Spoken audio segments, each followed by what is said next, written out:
Welcome to our virtual lobbying workshop. We're going to discuss what lobbying is and how you can be an effective virtual lobbyist.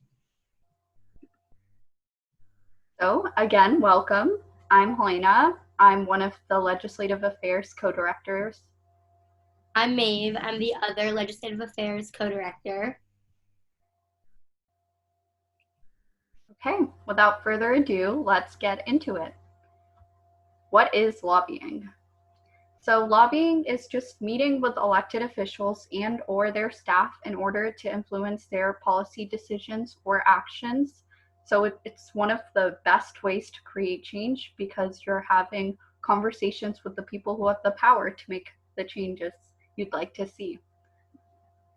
What are the successful steps to lobbying? Your first step is going to be research. Your second step is to identify your goal or your ask. Your third step is going to be to schedule meetings. Your fourth step is the actual lobbying, and your fifth step is going to be a follow-up. So with almost every activity, the first step is always research. So if you're going to be focusing on a specific issue area, obviously you're going to want to find a resolution or a bill that addresses that issue. So we've attached the link to bills in the Maryland legislature. So you can go to that website if you want to see all the bills currently available. And if there isn't any legislation about the issue you're working on, you can always contact legislators and see if they're willing to introduce bills or write bills on this issue. And so there are also the Board of Ed policies available for public comment. There's a link to that, and county council bills. That wouldn't be lobbying, that's more testifying, but we wanted to include all the resources with easy access. So yeah, first research and obviously learn the ins and outs of the bill or resolution you'll be speaking for. Your second step is going to be to identify your ask. Your ask is whatever you are requesting your elected officials to do. So you want to tailor your ask to the elected official you are lobbying. So you need to research their record and see where they are on that piece of legislation. You might want to ask them to support or vote in favor of the bill. You might want to ask them to co-sponsor the bill. If they're already co-sponsoring, you could ask them to encourage their colleagues to co-sponsor the bill or encourage their colleagues to support the bill. It just depends on where your legislator is at when you're talking to them, what level of support you need to ask them for. Yeah, definitely. If you look at their record and it's an issue they've worked on in the past and they haven't co-sponsored this bill, maybe they just haven't seen it, but they would co-sponsor it. So then you'd ask them to co-sponsor. You really just have to gauge where they're at. So yeah, after finding your research and identifying your ask, you're going to make up one pager with a fact sheet that has all the information relevant to their district. If you can't find data specific to the issue in their district, you can go more broad and go to the state, but obviously it's more ideal to have data that's specific to their district. And as the name suggests, it's a one pager, so it should be 1 page long. It should be concise. You don't want to include all the information there that exists on this topic. You know, legislators are busy, so you want to be as concise as possible. Your third step is going to be to schedule your meetings. So the nice thing with virtual lobbying is you don't really need to go anywhere. So you don't have a lot of the logistical hurdles to jump over. If you're going to be providing virtual testimony, you can do so on the website of either the Board of Ed or the County Council, whichever you're choosing to testify in front of. When it comes to having meetings with elected officials, you just need to email their office, really. So if you look up the elected, you'll be able to find their website that lists their government email address, and you can just reach out and a staffer will respond to you and let you know like what a good meeting time is, and then you'll be able to have that meeting or schedule that event.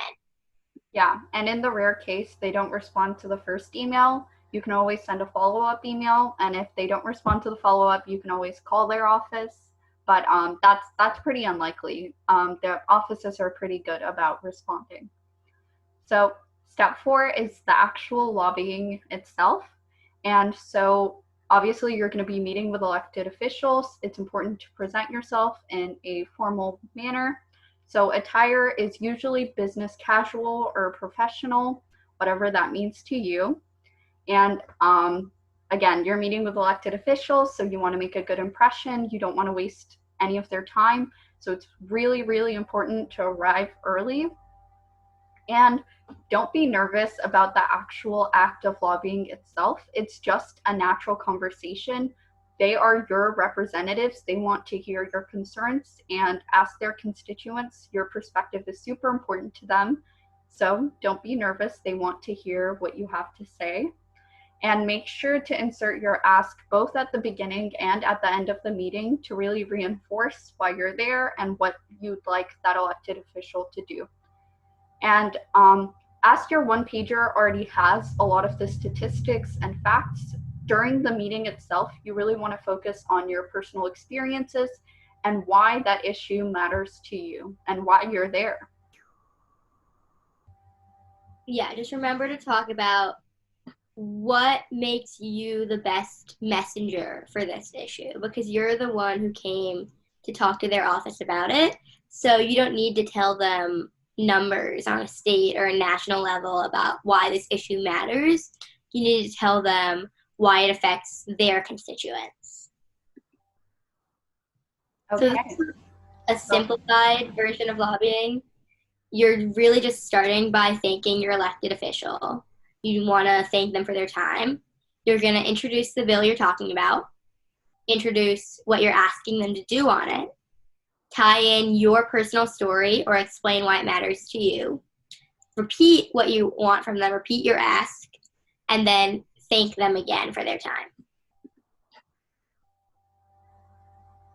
Okay, and step number 5, the final step, is to follow up with the office that you met with. So you should send an email within a few days after the meeting. The sooner the better, obviously, so it's still fresh on their mind.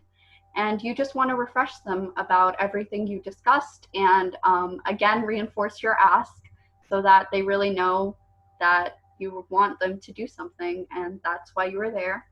And by following up, you kind of help increase the chances that they actually remember to do what you ask them to do. And yeah, it helps refresh their memory. And of course, make sure to thank them for taking the time out of their busy schedule to meet with you. That's really important. So what's different about virtual lobbying? Not a lot.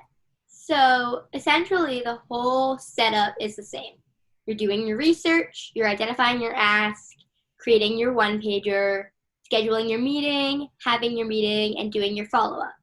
The only difference is going to be instead of going to their office, whether it be in Rockville or Annapolis or at the Capitol, you're doing it virtually online via Zoom or WebEx or Google Meets. So that's really the only thing that's different. Your lobbying essentially the same. Your conversations are going to be very similar. Yeah, definitely. And with so many issues, it's wonderful to work together. And the more people you have, the stronger your message seems.